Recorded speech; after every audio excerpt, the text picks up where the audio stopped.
Hey, well, what's up, guys? Welcome back to The Collision. Daniel here, and do you guys feel the need for speed? Well, if so, you're in luck, because the long-awaited, much-delayed sequel to the beloved Top Gun movie is flying into theaters, so let's talk about it.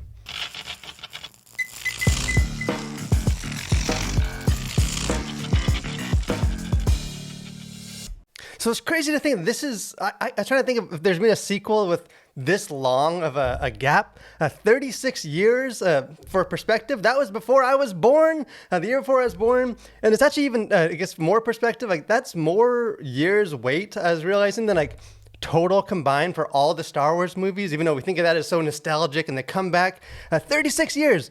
It's been a long time. I know a lot of people have been kind of amped up. It's sort of this like cult classic that hey, everyone loves Top Gun. This is my wife's favorite movie of all time. She's obsessed with this thing.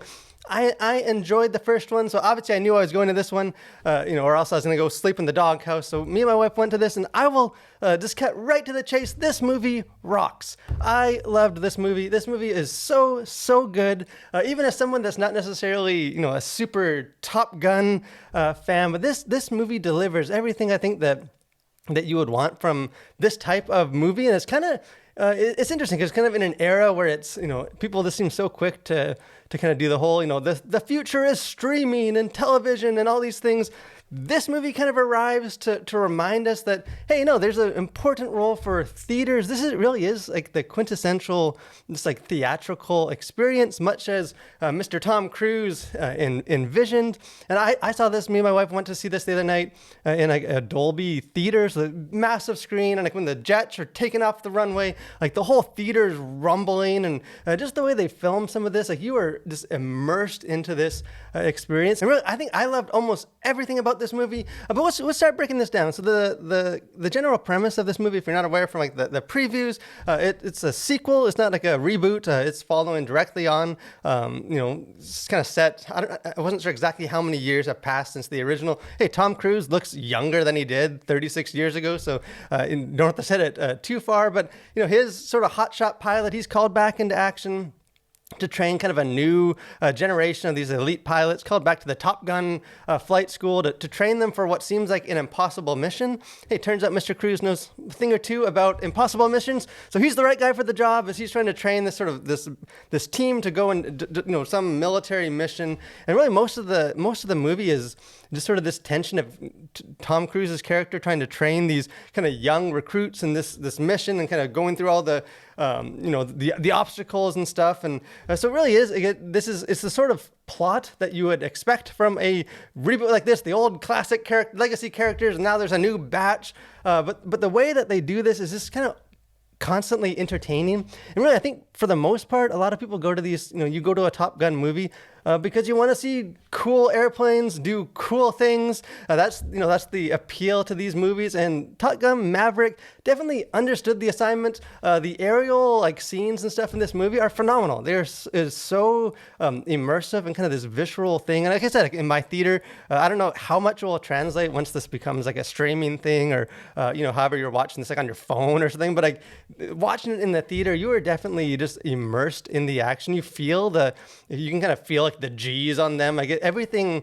And again, Tom Cruise is all about that. Like I know they use a lot of like real planes, and everything just feels like tangible. And like the way that they do the flights and like the combats and the dog fights and stuff. It's just it's engaging all the way through, and it's kind of, I guess, maybe a testament to the film is that like most of those scenes actually come in training. There's really only one combat, actual fighting combat, which is the end mission that they finally do. The rest of the film, kind of the first two acts of this thing, are just him training, kind of him going through these pilots on like a training course, which would sound almost like a bummer that you don't actually get a lot of fighting, you just sort of get this training. But just the way they do that manages to kind of maintain tension. You feel the stakes, and like you feel the, this like the looming of they gotta be able to pull this mission off and stuff. That kind of from start to finish, you feel the tension, and especially in that third act. The whole movie theater is just sort of holding their breath. I was like sweating. Like you feel the kind of the slow burn definitely pays off by the end. But the movie isn't just cool airplanes. It has a lot of cool airplanes, and they are cool. But it's also about the characters. kind of one of the kind of the plot points that kind of gets emphasized throughout is they kind of keep saying, hey, it's not just about the plane, it's about like, the man in the box or the woman in the box. Like it's about the pilot, kind of who they are, and not just about the technology and advancements. And the new crew, the sort of elite batch of kind of young, the best of the best from graduates in the school that are pulled back for this mission. They all do well. They're all interesting characters. They're all likable. All the actors do good in what they're doing. Although none of the characters are really developed a whole lot, most of them kind of remain a bit one note. Like you have like the cocky one, and you have the nerdy one, and you have like the timid one, and they kind of fall into a little bit of kind of stereotypes. Kind of the exception to that, Miles Teller, who plays Rooster, who's kind of like the son of Goose, who's from the original movies and dies, and there's a big plot point. He gets a little more to do just because he's more emotionally, I guess, involved in the plot and has a bit more of an arc. But again, this movie is called Top Gun Maverick. It's not called Top Gun The Next Generation. It very much remains a Tom Cruise movie. He's front and center in this whole thing, and at least to me, kind of proves once and again for like the 20th time that he is one of the few kind of legit Hollywood kind of movie stars still going. And then he delivers a performance like he always does in these types of movies. As far as this kind of stuff to consider on the surface of this thing, profanity is probably, as far as content goes, the one that has the most. There's one very prominent F-bomb in this movie. Again, like PG-13, they always have that one F-bomb. And there is I don't know the exact number, but there's frequent other profanities, most of them beginning with the letters SH. They use that quite frequently throughout. Again, they're flying planes and life or death situations. So I don't necessarily say it's like a gratuitous thing that is just there to be edgy. It kind of fits with what's happening. But again, if profanity is something that is concerning to you, it does have quite a bit of sort of those more minor profanities. But really, that's, as far as content, that's about all. There's sexuality. There is none. There's one like implied sexual encounter where it shows them like laying down to bed, and then the switches, and then they're kind of after the fact, and they're just talking to each other, and that's as far as it goes. You don't see anything. It's just sort of implied with these characters. And violence, there's none. There's explosions, and obviously pilots probably die, and so there's action, but you don't see blood. There's really not death or anything like that. So content-wise, maybe other than the profanity, really nothing to be concerned about.